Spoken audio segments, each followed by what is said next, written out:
Getting started a little late. Testing.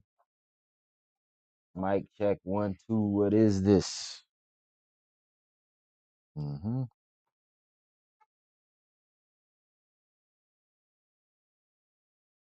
Sabbath peace. Sabbath peace. It's another opportunity for us to come together and hear and learn of the word of truth that's given to us by the Most High God. All honor goes to the Father through the Son, whose name is Yahushua. In him lies the only hope for salvation. We know that it is obtained by grace through faith, not of works, lest anyone should boast, and given freely as a gift to all who obey him. We understand that if you do not obey him, it is made manifest or made obvious that you do not believe. In this state, you should expect no good thing from the Most High. However, anything that you do get, whether it be a gift of tongues or a gift of prophecy or any supernatural experience that you may have, it can and it will be used against you in the day of judgment. With that said, peace to the saints that are in the room, to the saints that couldn't make it, to the saints watching in on the camera, to the saints in the chat, to the saints scattered around the world that we don't know about. Go ahead, we'll finish it off then, since you know so much. But no peace to the wicked. The only thing we say to them is repent, that they might, right, that they might live. This is Isaiah chapter 28. Give me verse 9.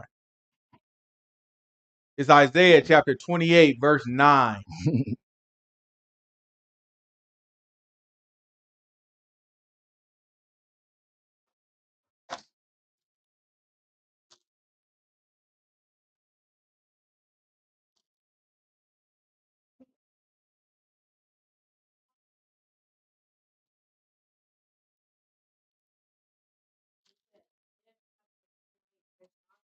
Mm-hmm. Whom shall he teach knowledge? He said, to whom shall he teach knowledge? And whom shall he make to understand doctrine? And who is he going to cause to understand that teaching? Them that are weaned from the milk and drawn from the breast? Mm. For precept must be upon precept, precept upon precept, line upon line, line upon line, here a little and there a little. Mm-hmm. For with stammering lips and another tongue will he speak to this people. Right. So he said he'll speak to the people in a way they don't understand. He said, with stammering lips in another tongue, he'll speak to this people. To whom he said, this is the rest, wherewith ye may cause the weary to rest. And this is the refreshing. But what? Yet they would not hear. But they would not hear. They wouldn't hear it. So because of that, what happened? But the word of Yahuah was unto them, precept upon precept, precept upon precept, line upon line, line upon line, here a little and there a little, that they might go and fall backward and be broken and snared and taken. Right? So it remained a puzzle to them. It remained confusing to them. It remained something that they didn't understand. And the reason for that is because they would not hear. They would not hear. Somebody speak to you like you wouldn't understand, you got an option. You can keep trying to understand, or you can walk away and be like, man, I ain't listening to this mess. I don't get it. I ain't listening to this, man. You could turn it off. I don't understand what that is. You know what I'm saying? Sometimes you turn on sometimes I put on a Netflix movie. You read the thing on Netflix, oh, that sounds like a good movie. That thing sound like a good movie. You lay back, you know what I'm saying? Get you a little drink, lay back, and turn that thing on. And then the next thing you know, you reading subtitles the whole time because it's in a different language. How long you think it is before I turn that mess off? You think I'm about to watch a Japanese person get to talking, and at the bottom I'm reading, and I gotta read the whole time? I just read the darn book. He's just lazy. If I want to read a book, guess what I'm gonna do? Because you can't. I don't care. Nobody said you can't read the subtitles and pay attention to the show at the same time. Yes, you can. No, you can't. I do it all the time. No, you can't do it. You missing details. You missing the whole point of a visual cinematic experience because it's supposed to be a visual cinematic experience. If you reading it, you missing some of the details of what they putting on the screen. Reading it makes it better. Nah. Because as you reading it, you know what I'm saying, and seeing what's happening, go get the book. You know what I'm saying? Order the book. Amazon, Kindle. You know what I'm talking about? You know what I'm saying? Get the audio book if you need to. But if it's a show, anime, yeah. Man, I ain't got time for this. So you gotta turn it off. Sometimes that's what people do. So when the book gets to speaking to you in a way that you don't understand, you don't even have subtitles. Some people just gonna cut that thing off. Well, that's the ones who didn't hear. So the word of Yahuah is gonna remain unto them, precept upon precept, precept upon precept, line upon line, line upon line, here a little, they're a little. And the purpose of that is that they'll go and they'll fall back and they'll be broken and snared and taken. A snare is a trap. So I need y'all to understand that when we read in this book, and it's difficult for us to understand what's in this book, the purpose is God is setting a trap. So the way to walk into that trap is to stop paying attention and stop listening. You walking right into the trap as soon as that happens, right? But if you want to avoid the trap, all you got to do is sit there and be like, look, I don't understand nothing that's going on, but I'm going to push through and I'm going to pay attention. I'm going to listen. All right? Let's get back to this law. This is Leviticus. This is Deuteronomy chapter 6, verse 1. It's Deuteronomy chapter 6, verse 1. You sick? Back in the day, when my kids got sick, your mom and your dad, they was like, do not get your You know what I'm saying? Then they used to send y'all over there to my house sick all the time. You know what I'm saying? I'd be like, all right, yeah, I see how it works. That never happened. What are you talking about? This is Deuteronomy chapter 6, verse 1. Now these are the commandments, the statutes, and the judgments which Yahuwah your God has commanded to teach you. Right? So we talked about it, the commandments, the statutes, and the judgments which Yahuwah is going to teach us, right? So that's what we want to go over. We talked about what a commandment is. That's going to be the instruction, right? The direct instruction, right? A statute, we talked about that being the boundaries, right? That's going to be the boundaries and setting the bound. You can't go beyond this, you can't go beyond that. And then you have a judgment. The judgment is going to be the description of the consequence, right? If you go beyond, if you don't follow that commandment, this is the consequence. So we're going to continue to go over there. Y'all willing today, we'll be able to talk a little bit about some judgments. We didn't talk about judgments last week, although we could have. When they say fear your parents, remember last week we talked about fear your parents. We could have went into some judgments with that. Maybe we'll get to it later. But let's go to this is Leviticus chapter 19. Let's pick off verse 3 where we left off. This is Leviticus chapter. We only got through 3 verses. That's crazy. But you know, you got to do a little here, a little, and there a little. That's the way you got to get it. Most High God set it up that way. He set the book up as a puzzle. So if you, we got? Grab Hebrews. Give me Hebrews chapter 5. This Hebrews chapter 5. I probably want verse 11. Give me verse 10. This Hebrews chapter 5, verse 9. After we read Hebrews chapter 5, we're going to come back to Leviticus chapter 3. Chapter 19. But I want y'all to understand that the book, we going to have to jump from verse to verse. And I know we haven't been doing that a lot.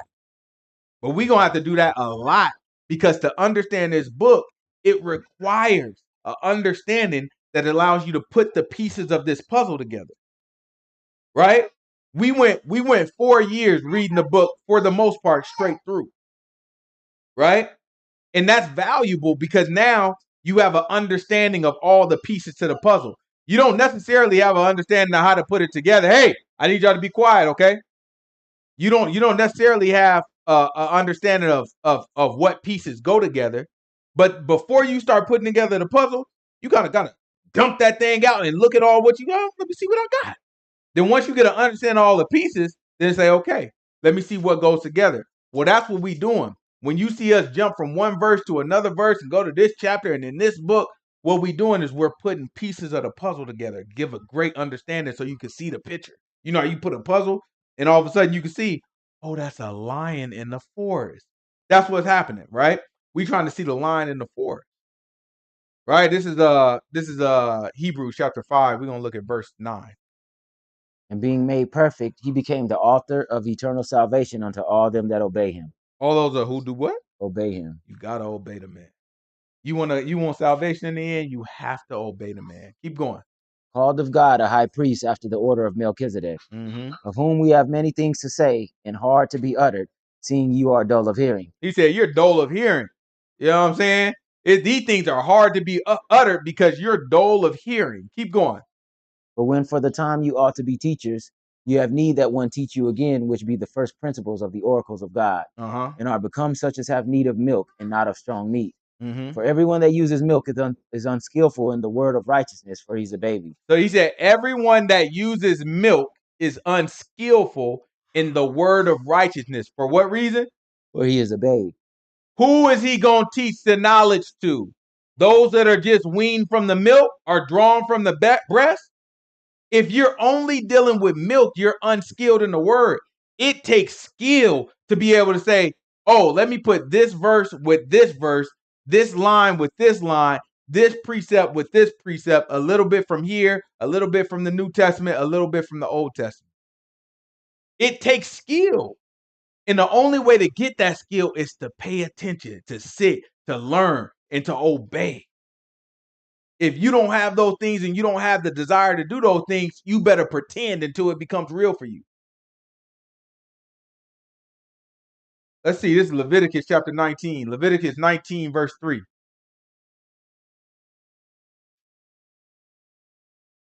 Let's look at the commandments. It's important when we go through these commandments because these commandments have practical uses. And sometimes we just kind of read through this stuff and just be like, okay, yeah, that's what the ancient Israelites used to do. Ooh, I wish I was back in their culture. Okay, we'll put the culture in our heart.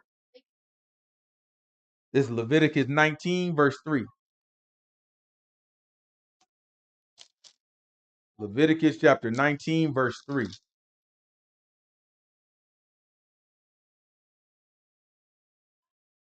Ye shall fear every man his mother and his father, and keep my Sabbaths. I am Yahuwah your God. Mm-hmm. Turn ye not unto idols, nor make to yourselves molten gods. I am Yahuwah your God. Right? He said, turn ye not onto what? Idols. He said, turn you not onto idols and make not to yourself molten gods. Why? Why does God have that commandment for us? Why does he tell us we cannot make molten God? What is a molten God? An idol, something that you make to worship. Yeah, I mean, you melting down metal and shaping it into some fashion that has some spiritual significance to you. Right? So he said, don't turn yourself to idols and don't make molten gods. But why? Why is that a problem to God? Didn't he call himself a jealous God? When you got an idol, you have an idol because you need to see something. Look, the Most High God, when we was being introduced to him, Moses had to lead us, right? And so Moses took us onto a mountain. It was called Mount Sinai. That's right. And on that mountain, the Most High God spoke to us. Thunder, lightning. Good job, boy. It was thunder. Eli trying to tell y'all. It was thunder, lightning, and earthquakes. And how did the people react, Eli? Well, when we saw that, we were terrified. We looked at that and we were terrified of it. And so what did the Most High God do after that, Eli? Didn't he speak to us? What did he speak to us? The rules. How many of them? How many of the rules was he able to get through? He was able to get through the first 10 commandments. You know how many commandments? The man wanted to get through 300 something commandments with us. He was only able to get through the first 10. And what we do, Eli, after he got through the first 10? They said, stop. Hold on now. Give us just a second. And then what did we tell Moses, Eli? You remember? What we tell Moses?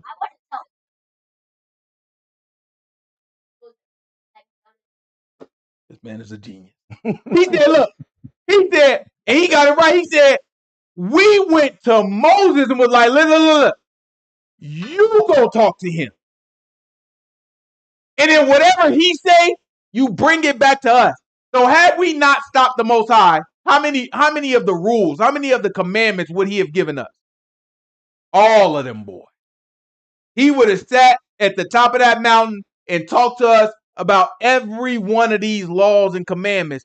But we stopped him and we said, no. It's a lot going on. One of the first commandments he said to us was, don't put no other God before me. Because he said, I am a jealous God. We got to hear that out of Yahuwah's mouth himself. Grab Deuteronomy chapter 4 for me. This is Deuteronomy chapter 4. Give me verse 1.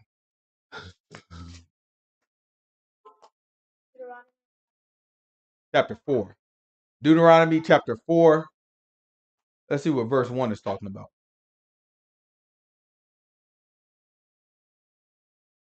You said 4 verse 1. Mm-hmm.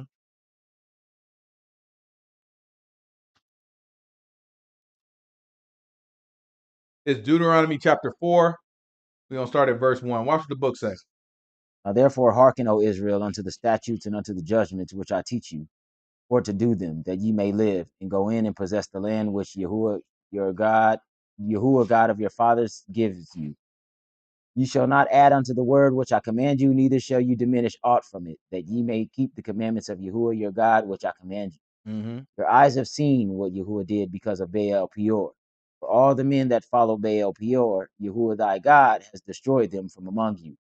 But ye that did cleave unto Yahuwah your What does it God, mean to cleave? cling to, stay close. That's right. Say it. That's right. What y'all doing spiritually? What y'all do? I like what I'm seeing right here. Zakai, what you got on your phone right now? I like what I'm seeing right now. Everybody got a book out, except for Zahar. Yeah, I don't see nothing on your phone. Everybody got a book out. Everybody trying to figure. That's spiritually. That's cleaving to the Most High God. That's looking at it and want to read it yourself, right? That's a good thing. That don't count. I'm trying to open up no book now. It's Dr. Darn Seuss, boy. What's wrong with you? We ain't talking about no darn Dr. Seuss. You don't try to open up a book like he is doing something. No, I'm just playing. You all right? You can read Dr. Seuss and listen. He talking about the cat in the darn hat. You know we talking about the Most High God. He talking about what was it? Green eggs and darn ham. We don't even eat ham. That's defiled. This is Deuteronomy chapter 4. What verse? 1. We still on 1? Should be 2 now. 5. Eli. You know what I'm saying? Eli. You know what I'm saying? Your daddy. You know what I'm saying? You want to replace him? You ready? Behold, we're on 5. Behold, I have taught you statutes and judgments, even as Yahuwah my God commanded me, that you should do so in the land where you go to possess. Watch this. Keep therefore and do them, for this is your wisdom and understanding in the sight of the nations. Don't y'all know that? These laws, we gonna go, y'all will, and we about to go over every one of these laws in detail. But don't y'all know that these laws are your wisdom and your understanding in the sight of the nation? What does that mean? To have wisdom and understanding in the sight of the nation. What does that mean?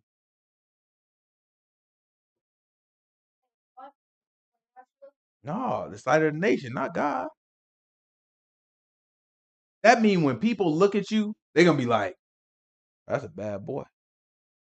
That boy know what he's talking about. Huh? Especially you, okay. You know what I'm saying? They gonna say that's a bad boy. That boy know what he's talking about. That's a wise young man. That's a wise young woman. Right? Well, this is keep going.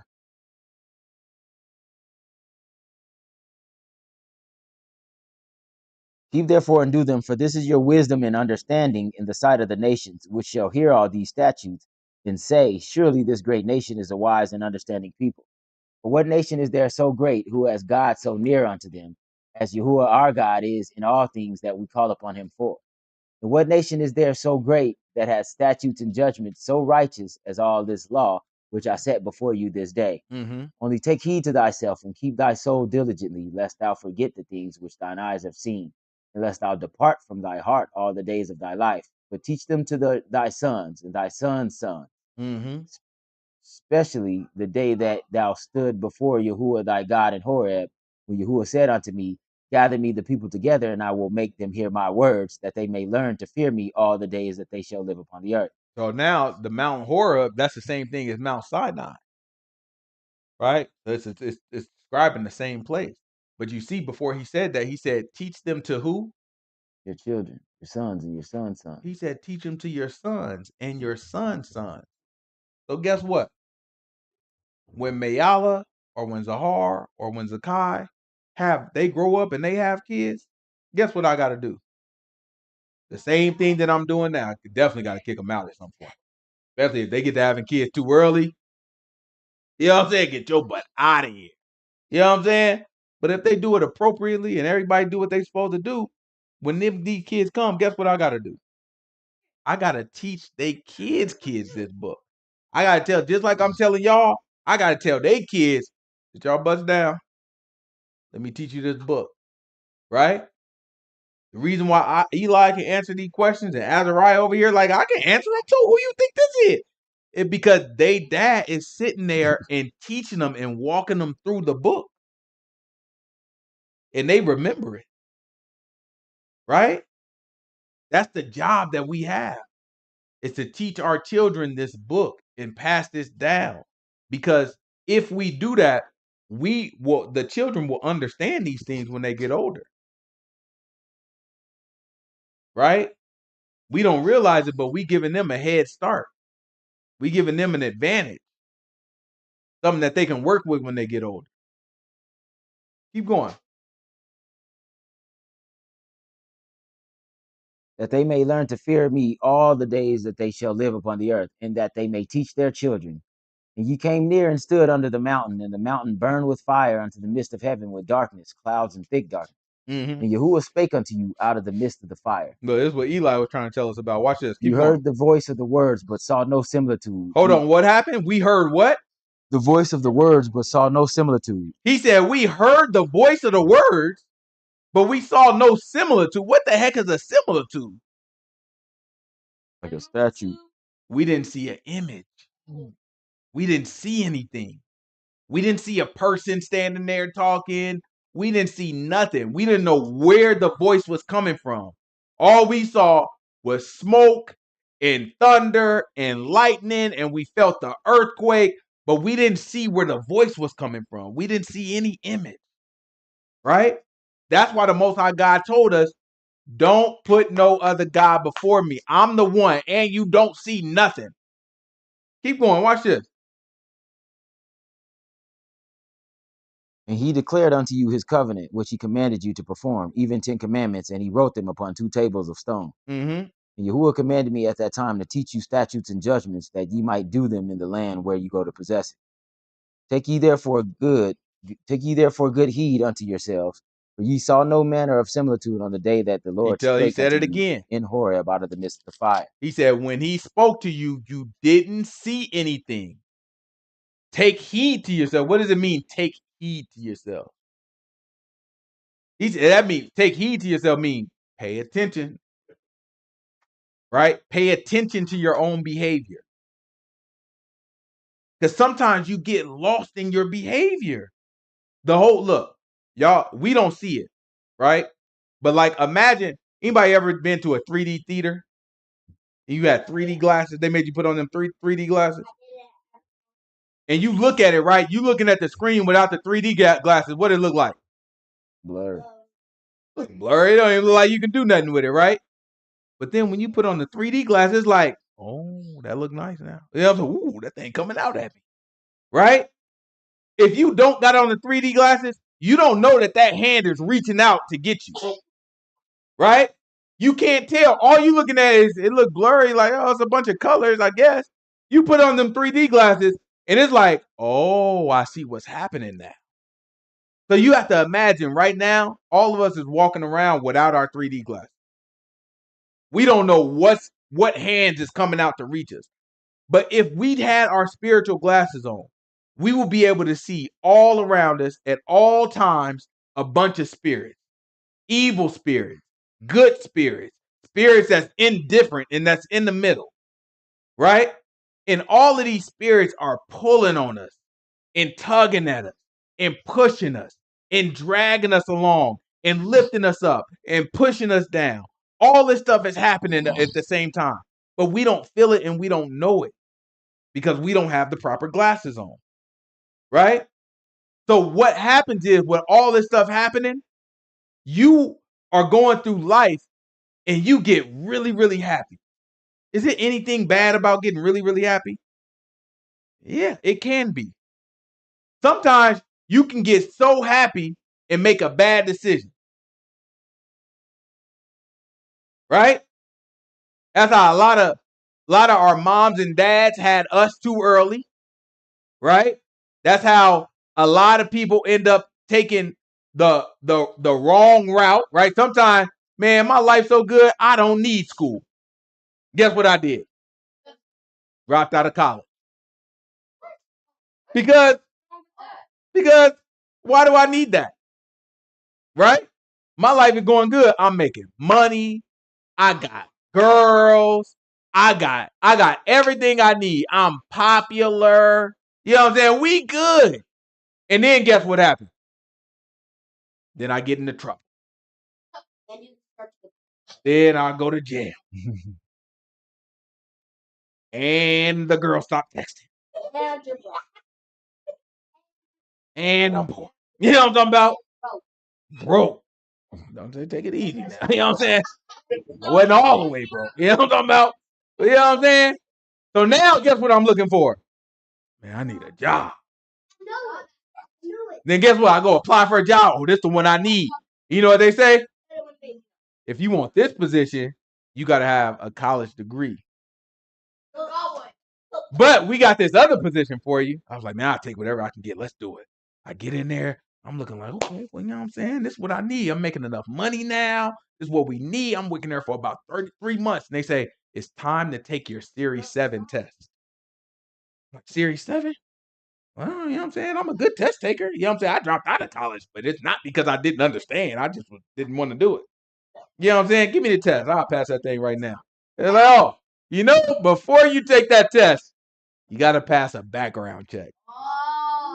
No, ain't no problem. You know what I'm saying? What you mean? Give me the background check. After that background came, they's like, go ahead and turn your butt around, boy. Get your butt up out of here. Because I went to jail. And the stuff I went to jail for, I couldn't work at this place. Right? So that's what happened. You have hurdles that come in your life because all from a decision because I got too happy. A lot of times we only worry about the negative emotions. Oh, I'm so sad, so I'm gonna make a mistake. Oh, I'm so mad, so I'm gonna do something out of anger. No, even the emotions that we see as positive can cause you to make an unwise decision, a foolish decision. And a lot of the decisions that are foolish, people make when they're happy. Remember that. A lot of stupid decisions are made when people are just over the hills, like, oh, things are going so great. And you get to getting careless and you get to making stupid decisions. Most people are manipulated with happiness.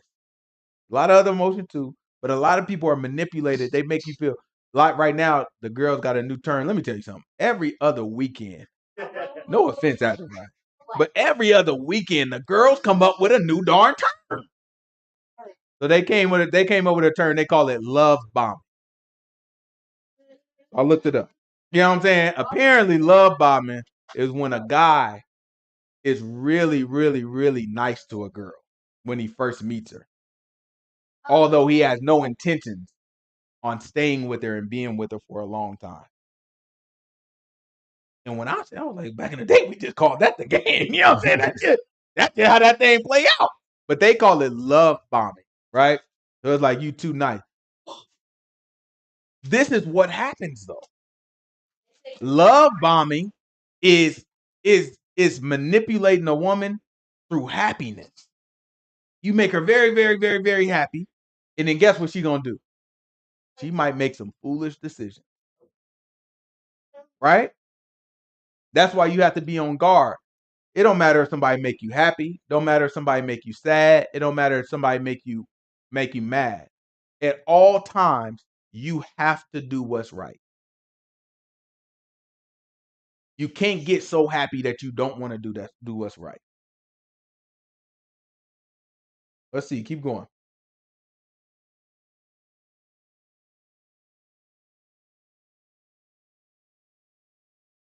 lest you corrupt yourselves and make you a graven image, the similitude of any figure, the likeness of male or female. He said the likeness of any figure, the similitude of any figure. That means the image of any figure or the shape of any figure.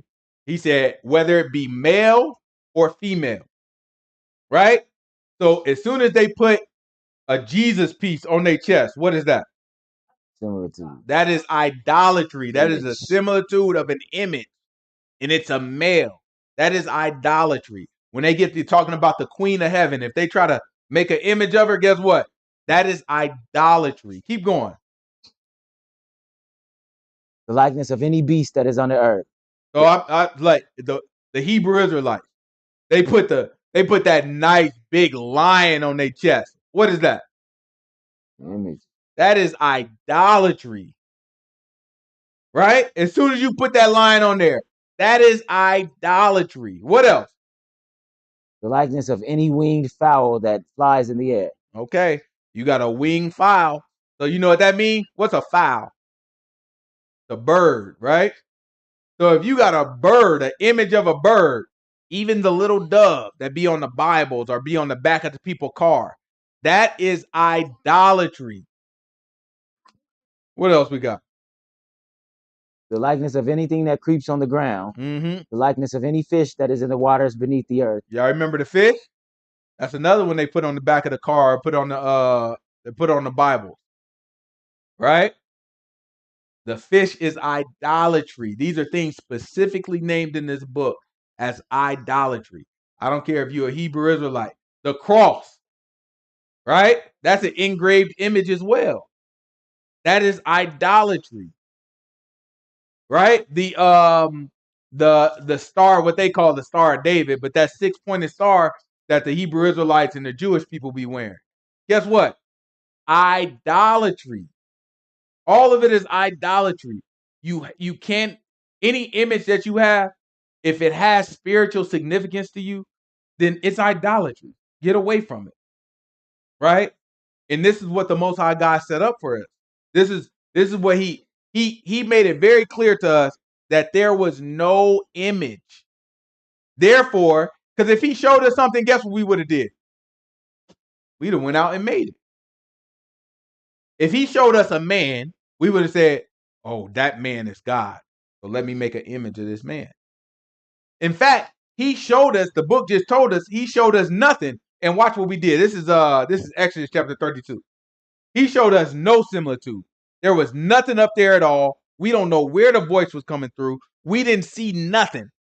However, look what we did. This is Exodus chapter 32, verse 1.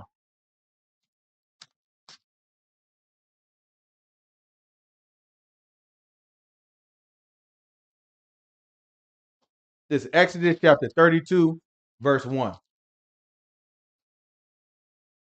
And when the people saw that Moses delayed to come down out of the mount, the people gathered themselves together unto Aaron and said unto him, Up, make us gods which shall go before us. As for this Moses, the man that has brought us up out of the land of Egypt, we wot not what is become of him. Right? So as soon as Moses, and I don't want to make it look like Moses was just going for an hour or so. How long was Moses gone? 40 days. 40 days and 40 nights. Good job. 40 days and 40 nights Moses was gone. Right? So it wasn't just like the next day they was looking like, man, you know what I'm saying? Give us something. But when they saw Moses wasn't coming back, they no longer had an image. They thought Moses was dead. So they said, now we need an image. So you know what they made? They made golden calf. Golden calf, not a golden cow. It's the same thing. No, it isn't. Hey, relax. Right? They made golden calves, and the golden calves, put those away. Somebody go put them back in the room. Y'all getting distracted. Right? They made golden calves, and those golden calves were used as an image to represent God. At that point, it became what? Idolatry. Right? It became idolatry. They looked at Moses as the image. So when Moses was gone, they needed to replace him. But God had it set up that way. Grab Exodus chapter 4 real quick. This is Exodus chapter 4. Give me verse, I don't know, 7.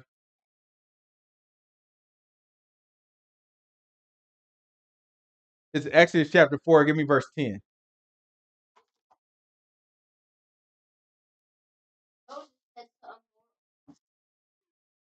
Oh, you got a job. You know what I'm saying? Don't even worry about it. You got a job.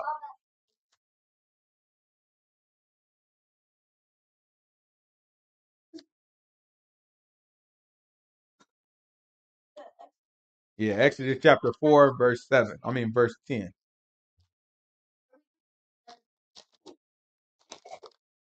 I'm like, how you thinking?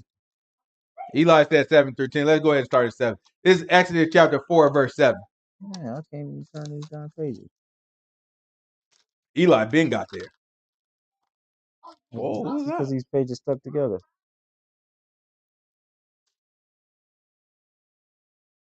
I think that's mine. That's my kid. I think that's my kid. That's my kid. It's not my kid. Yeah. This is Exodus chapter 4, verse 7. All right, y'all be quiet. And he said, "Put thine hand to thy bosom again." And he put his hand into his bosom again, and plucked it out of his bosom. And behold, it was turned again as his other flesh. Uh-huh. And it shall come to pass, if they will not believe thee, neither hearken to the voice of the first sign, that they will believe the voice of the latter sign.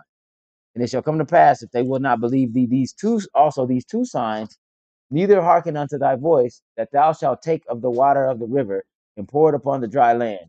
And the water which thou takest out of the river shall become blood upon the dry land. Right? So the Most High God is giving Moses signs or miracles that he can use to convince people that the Most High God is about to do something special. Right? So that they'll believe. Keep going. And Moses said unto Yahuah, O my Lord, I am not eloquent, neither heretofore, nor since thou hast spoken unto thy servant. So But Moses was like, man, I don't speak well. Right? Sometimes I don't speak well. I don't know if you choosing the right guy to go out here and speak. You know what I'm saying? It could get a little tricky for me because I don't speak well. Watch this. but I am slow of speech and of a slow tongue. And Yahuah said unto him, Who has made man's mouth? Or who makes the dumb or deaf or the seeing or the blind? Have not I the Lord? Now therefore go, and I will be with thy mouth and teach thee what thou shalt say. Mm-hmm. And he said, O my Lord, send, I pray thee, by the hand of him whom thou wilt send. Mm-hmm. And the anger of Yahuah was kindled against Moses, and he said, Is not Aaron the Levite thy brother? I know that he can speak well. And also, behold, he comes forth to meet thee, and when he seeth thee, he will be glad in his heart. Mm-hmm. And thou shalt speak unto him, and put words in his mouth, and I will be with thy mouth, and with his mouth, and will teach you what you shall do. Mm-hmm. And he shall be thy spokesman Now unto watch the what he people. say. And he shall be to thee instead of a mouth, and thou shalt be to him instead of God. Right? So he told him, he said Aaron would look to Moses as if he were who? God. As if Moses were God. So that's how the people saw Moses. They looked Moses as the image of God. When they saw Moses, they looked at it like, okay, the word of God, the word of the Most High God is coming. So before Yahushua, who was the word of God? Moses. Right? Moses testified to Yahushua. He was the first lawgiver. Only to testify Yahushua. So then when Moses disappeared, they said, man, look, man, he gone. I don't know if the man coming back. We got to build something. You know what I'm saying? Give us something to make. So that's when they made the golden calf, which again is idolatry. It is the lack of faith because you can't see. Who remembers what we talked about with faith? Hebrews chapter 11, verse 1. Faith is the substance of things hoped for and the evidence of things unseen. So if you can't see something, faith is the evidence of what you don't see. So as soon as Moses gets out of the way, they can't see. They don't have nothing that they can relate to God. So at that point, they lacked faith. So they built an idol. Right? We can't be that way. The only image of the Most High God is Yahushua. But we don't know what he looked like. Because he's not right here. This is he's in space, that's right. He's in this is Colossians. Give me Colossians. It's Colossians. Give me chapter 1, verse 12.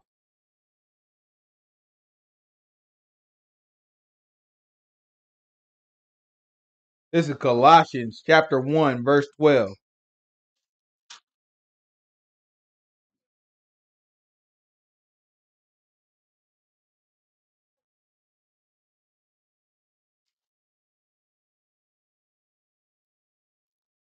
The sister actually said, was that not a sin? Was it not a sin? You talking about the idolatry? The idolatry is definitely a sin.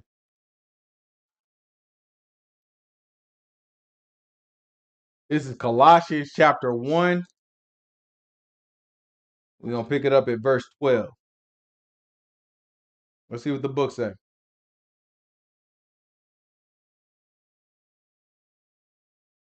Giving thanks unto the Father, which hath made us meet to be partakers of the inheritance of the saints in light, who has delivered us from the power of darkness and has translated us into the kingdom of his dear Son, in whom we have redemption through his blood, even the forgiveness of sins. Who is the image of the invisible God? Who is the what? The image of the invisible God. It told us here, God is invisible. We don't see any similitude. But Yahushua is the image. In the same way that Moses, or the sister was asking, isn't it a sin to look at Moses as God? Well, no, God just said it. He just told him, he said, Aaron will be to you as a spokesperson, and you will be to Aaron as God instead of God. Right? And we didn't get it, but he said the same thing about Pharaoh.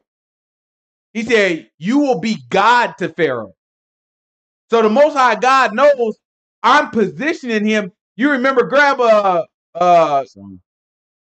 what song you thinking about? I said, "Ye are God." Moses was. Oh, that one's good too. But no, we don't have to get it. But you remember in Numbers, what is it? Numbers 20, Numbers 12? It's number 12. What I'm looking for? Moses' face was shine. Yeah, you don't know what I'm talking about. I think it is number 12 though. It might be I think it is number 12. When Aaron and Miriam was talking bad to Moses, right? The Most High God said, listen, if I want to talk to a prophet, I'm going to do it through a vision or a dream. But don't y'all realize with Moses, that's not the case? So the Most High God knew specifically, I'm treating Moses differently. And I know people are going to look at him like God because he's the only connection that people got in this way. If somebody want to talk like plain about who God is, you got to go to Moses. And Moses is going to be like, all right, so this is what God said. So he is the word of God. When you see Moses, then it's like, oh, that's the word of God, which is the same thing with Yahushua. Right? So no, it wasn't a sin for them to look at him like that because they didn't actually look at Moses and say Moses is God, right? They didn't exalt Moses to be God, but he was the image that made them think of God because nobody could see God. And anytime Moses was around, he's giving you a message from God. And he's making stuff happen. And stuff is happening. When Moses come around, the sea split. So everything that God is doing is associated to Moses. So when you look at Moses, you thinking God. You don't look at Moses and say, Moses, you're God, let me worship you. But the image of him makes you think God is here. When Moses woke up like that, he's like, okay, all right, God here, y'all, we good. Right? Not that Moses is God, but man, the only time I know when God is around is when Moses is around. Because there is no similitude. He's the only image. So when Moses get out the way, guess what? Man, go ahead and make that calf, man. We need something. You know what I'm saying? We need some of these. You know what I'm saying? We need something. Right? So Colossians tells us he's the image. It's talking about Yahushua. Yahushua is the image of God. We don't have to get it. But in John chapter 14, you know what I'm saying? One of the disciples, Philip, came to him and was like, hey, yeah, Yahushua, show us the Father. Yahushua was talking to the Father. You know what I'm saying? You follow me, you know what I'm saying? I'll show you the Father. And they was like, yeah, show us the Father. You know what I'm saying? Yahushua looked at them dead in their face, gave them I like to imagine, y'all know that song, y'all don't know the song, but it's a song by Lil Wayne. You know what I'm saying? He was like, what did he say? What did he say? My mama said, what did he say? My mama said, be careful in them streets. They'll catch you. No, what was that? Oh man. I don't know. I forgot what it said. You know what I'm saying? But something, you know what I'm saying? Something about it's dangerous in the streets and them boys will get you. Lil Wayne said, I hit my mama with a stale face. You know what I'm saying? I hit my mama with one of them stale faces. I said, I be dang, mama. They know who I am, mama. I'm still your little man, but to them, I'm the man, mama. You know what I'm saying? So that's how he is looking at it. He's looking at it like, don't you know when you look at me, you've seen the Father? Because he's trying to tell you, I am the image of God. Yahushua is the image of God. So he is our only idol. But we can't fashion it with our own hands because guess what? The books say don't do that. So the Most High God made himself an idol. He fashioned the idol for himself, a man made without the hands of man. Right? Because had a man made it, then he couldn't be the image. But now the Most High God made it with no man involved. Now Yahushua, born of the virgin, right? She didn't. Mary didn't have to lay with a man to make this happen. So there was no man involved when she got pregnant. Only the Most High God involved when she got pregnant. She gets pregnant, and then at that point, he's born without the hands of a man. In other words, he can be the image of God. It's important that we understand these concepts. These things are subtle throughout the scriptures, but once you understand them, it makes perfect sense, right? All this stuff starts to come together in a different way. Yahushua is our image. So we don't see Yahushua right now. Therefore, we have to hope, right? And faith is required to hope because faith is the evidence of things hoped for and the substance of things hoped for and the evidence of things you don't see. We don't see Yahushua, who is the only image of the Most High God. But once he returns, guess what? We'll see him. That means we'll see the image of God. And the book says, those who keep the hope of him returning, those are saved. So once we see him, we're saved because what we hoped for is now in front of us. That's how all this stuff works, right? Until we see him, it requires faith. Anything else is idolatry. Because you could even have idols in your heart. A lot of people have idols. Grab Ezekiel. Give me Ezekiel 14. A lot of people have idols and they don't even realize it. Because you have an image that replaces God in your mind. When the book say in your heart, it's really talking about in your mind. Right? Inside of you, you have an image that replaces Yahushua, that replaces the Most High God. And in doing that, it changes your behavior because your faith is misplaced. If you ever heard somebody say, I can't believe that God let my newborn baby die. I mean, I just could never serve a God that allows a baby to die. At that point, you've set up an image of who you believe God to be. And that image is getting in the way of who God actually is. So for that reason, because God don't live up to your arbitrary image that you made up, you say, I could never serve a God like that. That's idolatry too. You just have the idol on the inside. You didn't physically make the idol. You have the idol on your inside. You have this false understanding of God. Every Muslim, that's idolatry. Every Christian, that is idolatry. Without you picking up, it's definitely idolatry when you pick up the cross, right? In Muslim, it definitely, you travel, you spend all that money to go into Saudi Arabia and circle around that big old black box, right? For the hood, they call it the Blackstone. You know what I'm saying? They go, you know what I'm saying? They go and circle around the thing just to get close enough to kiss the thing. That's idolatry. Why you feel like you need to travel way over there and kiss a darn box? And if you look at what the box, if you go look up and search with the box, it look like something else. So that means all y'all some darn sickos. Right? All that stuff is idolatry. This is Ezekiel chapter 14. Give me verse 1. Look at your brother. Look at your brother. Eli. This is Ezekiel chapter 14, verse 1.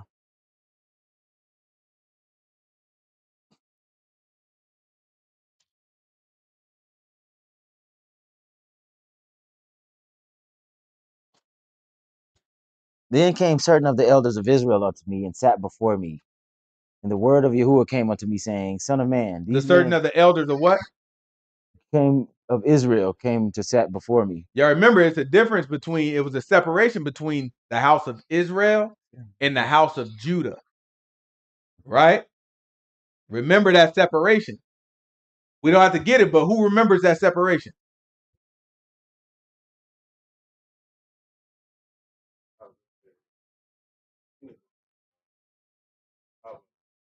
Solomon's son. It was ripped from Solomon. Right? And it was given to Jeroboam, wasn't it? And Jeroboam was from Ephraim. Right? And so he ripped the kingdom from Solomon, or it ripped 11 of the tribes from Solomon, and then gave it to Jeroboam. Jeroboam then became king of Israel. Solomon passed down the kingdom to Rehoboam, who was then king of Judah. Right? And so at that point, the kingdom was split, the kingdom of Israel and the kingdom of Judah. We don't have to get it, but in the 12th chapter of Kings, the first Kings 12, chapter 12, Jeroboam, he said, listen, now that the kingdom is split, the people are going to want to go run and go down to Judah because the temple was where? Remember, Solomon set up the temple in Jerusalem. That's in Judah. Jeroboam just got his whole kingdom, but that's in Israel. The temple is the thing, that's like the grand show. That's like, you know what I'm saying? That's like, what is it like? That's like the capital city at that point. Right? So he's looking like, okay, how do I keep the people from going to Judah? Because if they go to Judah, they're going to want to move there. So he set up new traditions. And guess what he did? He made 2 altars, one way up north just for convenience. He put one way up north, so anybody who's super far away, don't worry about going to the temple. You got something real close to you. Then he made another one down south, right near Judah. That's right. So now, if you thinking about crossing over into Judah, no reason to. Here goes the altar right here. Right? But that's not all he did. Then guess what he made? Idol, 2 golden calves. Right? He made the golden calf. Mayala, I want you to sit down. He made the golden calf. And then in making those golden calves, he told the people, this is what you'll worship. And then after that, he came up with his own holiday. He said, look, instead of y'all keeping the feast days of the Most High God, which is going to tell you to go to the temple, don't go to the temple. Keep a different holiday. Does any of this sound familiar? There you go. Christmas. That's right, Azariah. Good job. Christmas, Easter. They come up with holidays and they tell you, do these things instead. We got a book full of days that the Most High God give us. But instead, because these people know that if we kept the days of the book, we might be enlightened. They say instead, oh, keep Christmas. It's for the family. Wait. Right? And they tell us, you don't need to do this. Do this instead. And here, wear this cross and put this fish on the back of your darn Bible. And this dove. Or the praying hands on your desk. And a Jesus piece on your chest if you're a rapper. What? Right?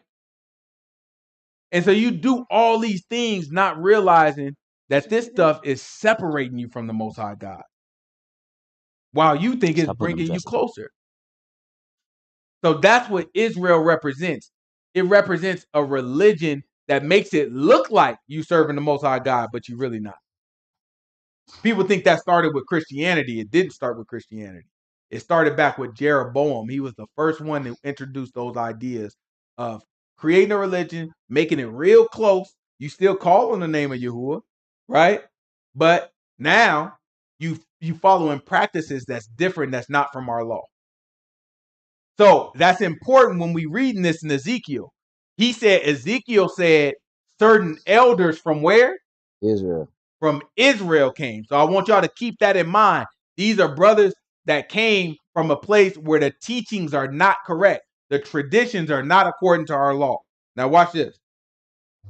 And the word of Yahuwah came unto me, saying, Son of man, these men have set up their idols in their heart, and put the stumbling block of their iniquity before their face. Should I be inquired of at all by them? Therefore speak unto them, and say unto them, Thus says Yahuwah God, every man of the house of Israel that sets up his idols in his heart, and puts the stumbling block of his iniquity before his face, and comes to the prophet, I Yahuwah will answer him that comes according to the multitude of his idols, that I may take the house of Israel in their own heart, because they are all estranged from me through their idols.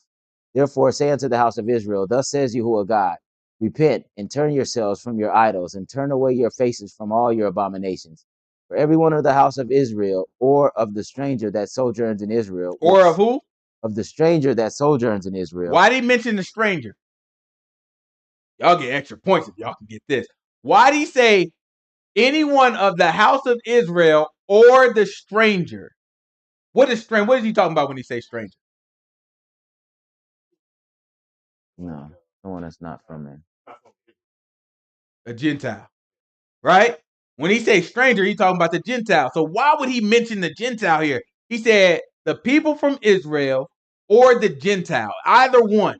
Who was that living in the land after they was taken away? Who took us away?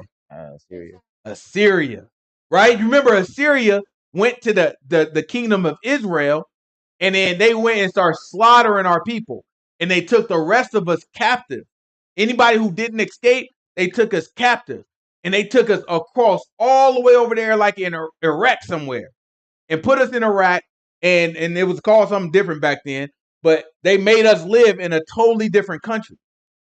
Then, instead of leaving our land empty, they took Gentiles and they said, I want y'all to live in Israel. And then remember, the book told us that the animals started eating the people up, eating the Gentiles up. And so then the king, Assyria, he is like, you know what? The animals must be eating them up because the gods of their land are not getting their honor. So then they took the priests from Israel that they moved to all these other lands. They say, hey, look, give me a couple priests. Y'all can move back. Just teach the Gentiles how to serve y'all God. But guess what? The priests of Israel were teaching people how to serve God incorrectly. So then they came to the Gentiles, and they taught the Gentiles the incorrect way to serve God. So now the Most High God is considering the Gentile in what he's saying. Read it again.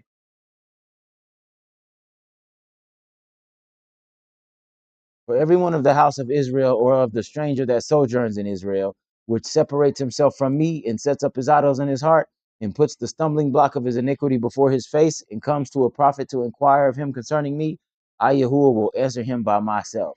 And I will set my face against that man, and will make him a sign and a proverb, and I will cut him off from the midst of my people, and ye shall know that I am Yahuwah. And that go for the Gentiles too. So he's telling them they have a idol in their heart, not because they have this physical idol, but because they have a perception of the Most High God, an image in their mind of who they think God is, that's not consistent.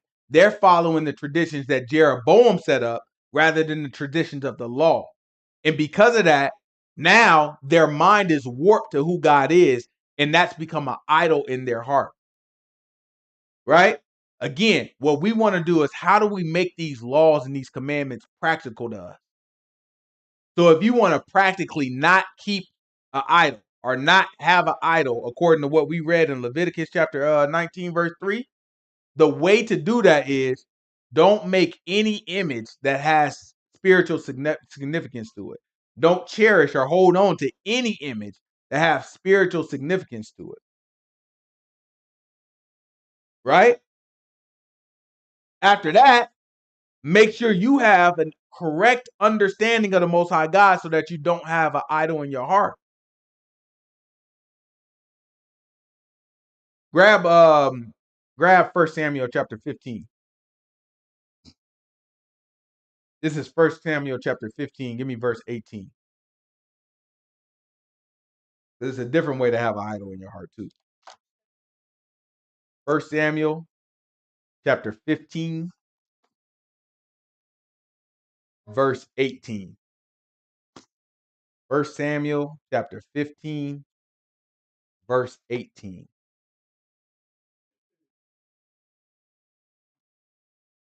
Watch what the book says.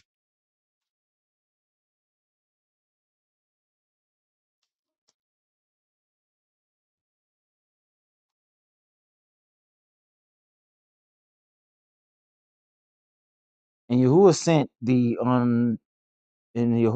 on a journey and said, Go and utterly destroy the sinners, the Amalekites, and fight against them until they be consumed. Mm-hmm.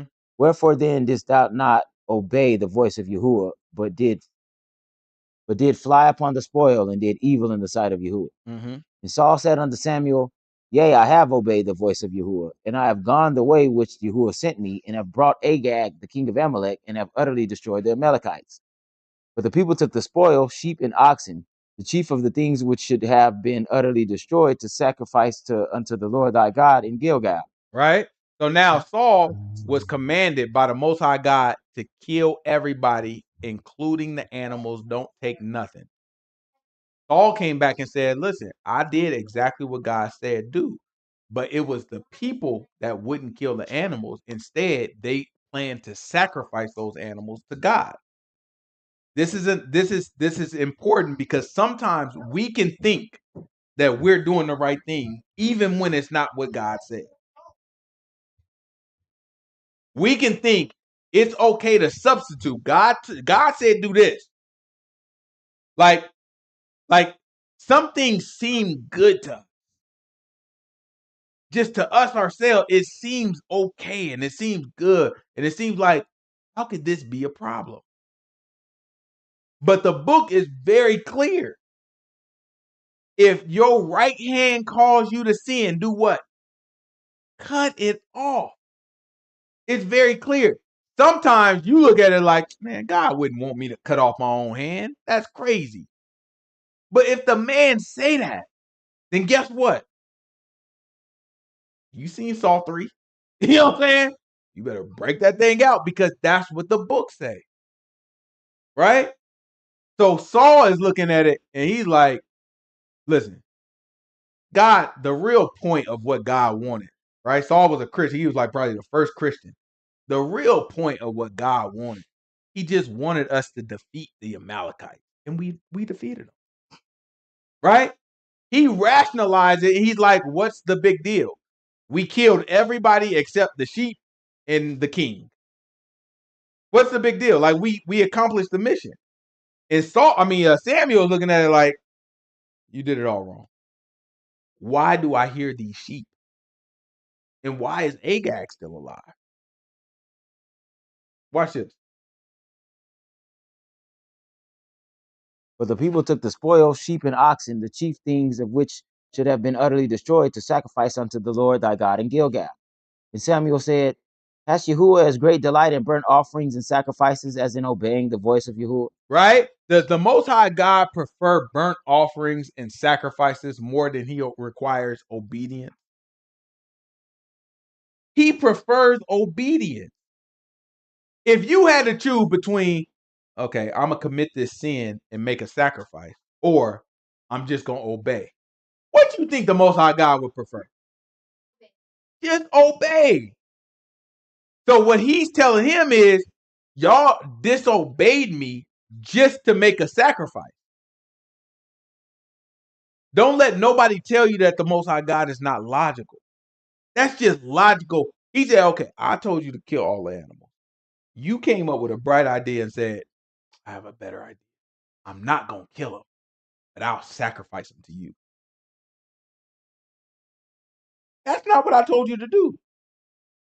And why do you think it's more important to sacrifice to me than to obey what I say? Watch this. Keep going.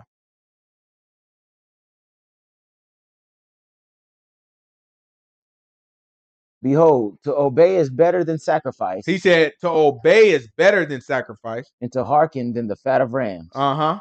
For rebellion is as the sin of witchcraft, He said to be rebellious, that's just like witchcraft. And watch what else. and stubbornness is as iniquity and idolatry. He said, and if you stubborn, that's like iniquity and idolatry. When you're stubborn towards the Most High God, that is also having an idol in your heart. What you got, Eli? Because he's saying basically when you resist the Most High God, when the Most High God tell you to do something and you say, I'm going to do it a different way, he's saying you have an idol in your heart. You have some image of what you think and who you think God is that's causing you to do something different. All these people that have different religions and, you know what I'm saying, Christianity, all that, that's idolatry. Right? Because they're not obedient to the Most High God. He prefers our obedience. Let's go back. This is Leviticus chapter 19.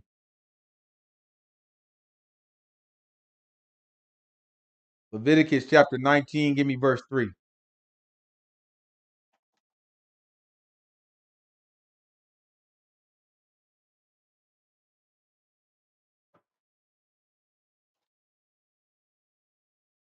Ye shall fear every man his mother and his father, and keep my Sabbaths. I am Yahuwah.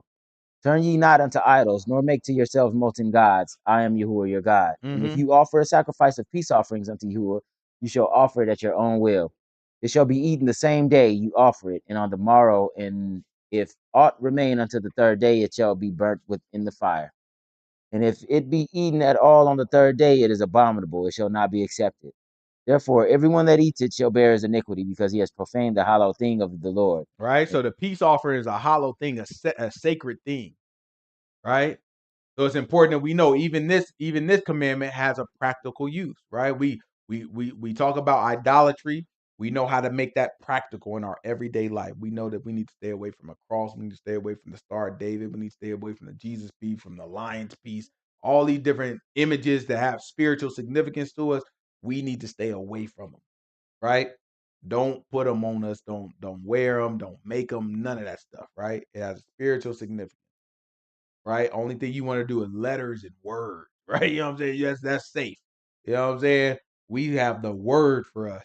A word is a proper image. Every time we look at a word, we look at words, we look at letters, right? That's a proper image. That's an image. That's all he gave us was the word to look at, right? He didn't give us all these images. But we can make that practical. We know that we can have idols in our heart because if we have idols in our heart, that means it's going to cause us to be stubborn because we have a different view of our God on the inside of us. We have a different view, and that's going to make us do something different than what the Most High God told us to do. We know that's idolatry in our heart. But even this, making a peace offering, can be practical as well because what's a peace offering? Who remembers what a peace offering is? He just told us here, he said it's a sacrifice, right? But what kind of sacrifice? Animal sacrifice, but it's a free will sacrifice. It's a sacrifice of thanksgiving. Grab Leviticus for me.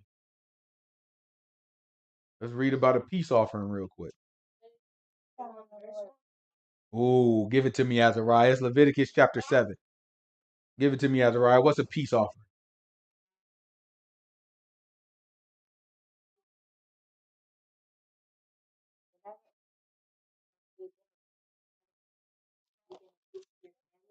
That's absolutely right. That is absolutely right. Eli, you couldn't get that one. I'm just saying, you couldn't. I saw you over there. You were searching for the answer in your brain. You was looking like, okay, hold on. Azariah smooth just leaned back in the chair. She did it cool. Tilted her hat down like this. I think I got the answer, Uncle. You know what I'm saying? She did it with all modesty. Look, I think, hey, if you need the answer, I think I got something for you. You know what I'm saying? Hey, I got the answer if you need it. You know what I'm saying? Put that hat down. She is like, oh, peace offering. Oh, that's, that's when you take some of the sacrifice and you give it to the Most High God. And then you take the other part and you give it to your family. You could have said, man, come on now. Right? That's what happens. So that's a peace offering. We would go to the Most High God willingly and we make an offering. And when we give something to the Most High God, who's really getting it? Ooh. Who gets it? Who gets it when we give something to the Most? If we make an offering and we give it to the Most High God, who really gets it? The priest. That's all bad. The priests get it. So now the priests get to eat. There is a practical principle even in this, right? Azariah did it for us. We ain't even got to get Leviticus 7. You know what I'm saying? She already explained. She already broke it down. You know what I'm saying? We don't even have to get Leviticus 7 because you have to understand that the priests are the ones who eat the peace offering, part of it, and the other part goes to the family. So the principle here is you take the leadership, the spiritual leaders of the Most High God, and you share your food with them. Practically, this can happen today, right? This is something that can happen today practically, right? There's another one. Go back to Leviticus. What is that? Leviticus. What was that? Leviticus 19. Mm-hmm. Leviticus 19. Where was that? 8. We are on 8. Yes. This is Leviticus 19:8. So now that's one. Practically, we can take our food, our resources, and we can split it with our family and give it to the men of God, right? And then watch this next one. This is Leviticus 19, verse 8.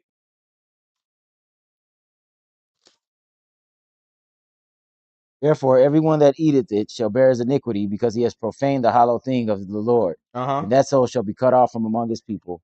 And when you reap the harvest of your land, you shall not wholly reap the corners of thy field, neither shall you gather the gleanings of thy harvest.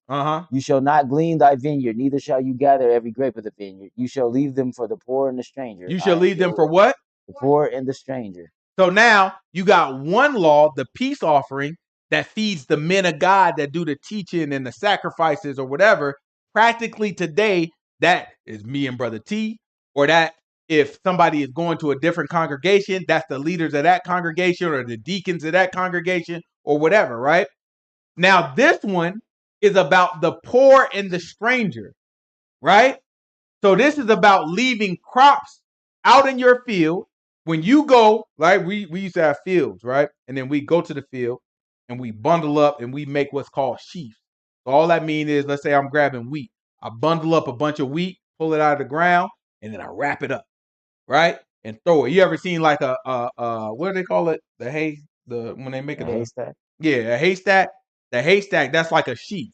They gathered a whole bunch of hay and then wrapped it up and then threw it into a bundle. That's kind of like a sheaf, except it's not ours. Is not square. When we have a sheaf, it's kind of just wrapped up. So you wrap up the sheaf and you throw it. Now, when you making all these sheaves and you getting all your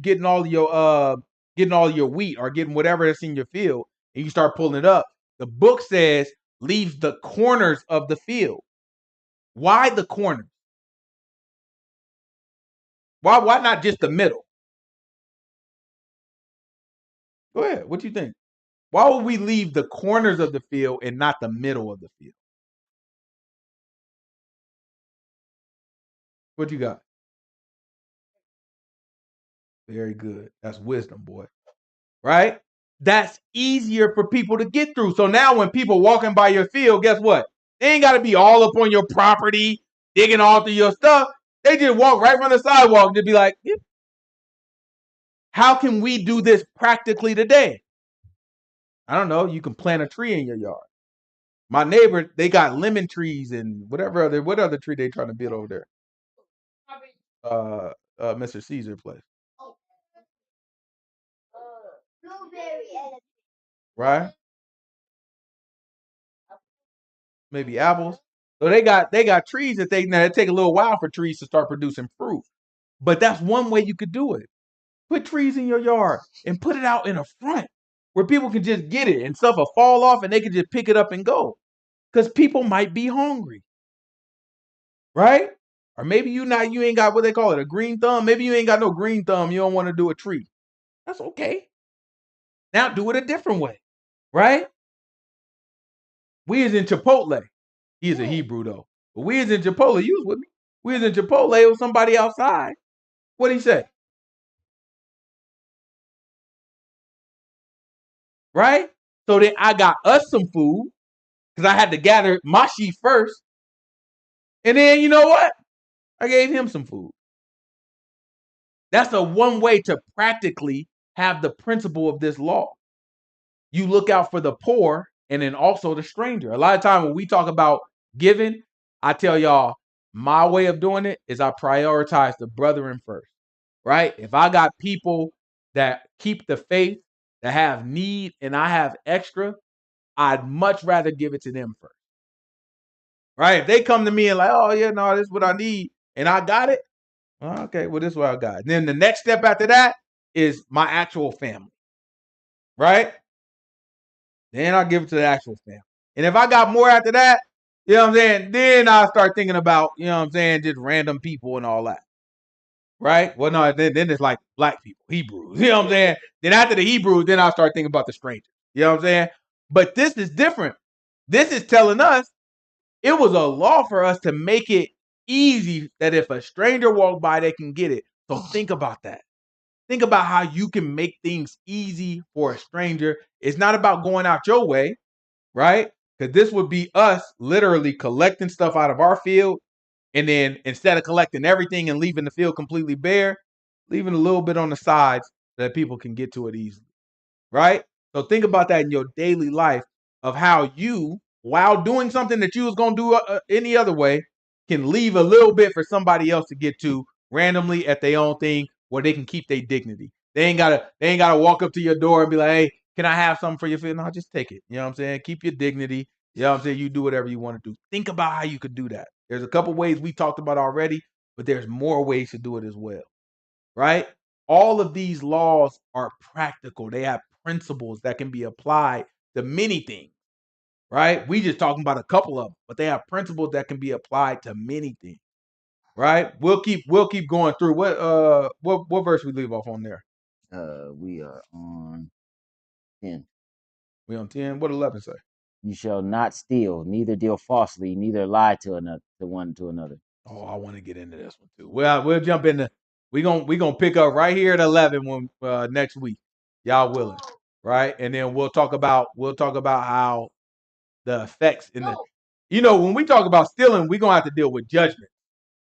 So we'll talk about the judgments and all that. We don't have enough time to dig into stealing as much as I want to dig into it, right? We ought to talk about judgment because people don't understand the impact of stealing. It was a man. It's a man. What's his name? What's his name? Ibrahim. It's Ibrahim. What's his name? Ibrahim. Yeah, I think it's Ibrahim Torre. You know what I'm talking about? He over there in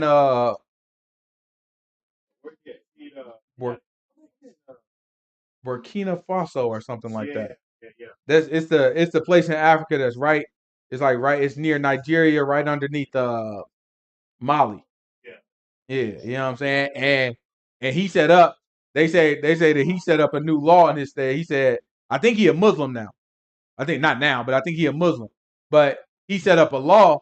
This is what they say. I ain't read no official reports on it, but they say he set up a law. He said if somebody steal, you no longer go to prison for stealing. He said, I changed that. You know what I'm saying? I'm not gonna send you to prison. You know what he do instead? He said, you gotta work for the state until you work off your debt. And I said, well, that's not too far away from the law. That's not too far away from what the law. The only difference is the law wouldn't put it to the state; it would give it back to the person that was harmed. Right? But that's not too. You could become an indentured servant, right? You could become a servant if you steal and you ain't got the means to pay it back. That's our law, right? So we'll get into that next week. We'll kind of break that down next week. Any questions? Yeah, question the whole time. It's over. Y'all ain't got no question. Okay, what we got? What's a what? A bosom? That's the side. Yeah, bosom is the side. Wait, how come when the people, well, the Israelites were teaching, and Yahushua controls the brain or heart, they got it wrong? I don't know what you're talking about. What you got? Why don't you take the corners of luckily you don't have Why don't you? Oh no, you leave the corner. Our law tell us we gotta leave the corners because think of it as like a apple tree. So let's say I got a yard full of apple trees, but every year I like to sell my apples. So then what I do is I go when the apples grow, I pick all the apples off of the tree and fill up all these bundles, right? Our law says don't pick all the apples, leave the apples on the side of the yard, just in case Michael want to walk by and he hungry. Then all Michael got to do is grab an apple and eat, right? So that's why we have to leave the edges. We would have to do it. And so now we talked about how can we do that practically today because we don't really have fields today. So now we talk about if we get some food and we see somebody who needs some food, we ain't got to go all our way. But if we already get food, then get a little bit of extra or take a little bit of the food that you got, give it to the people that need it. Any other questions?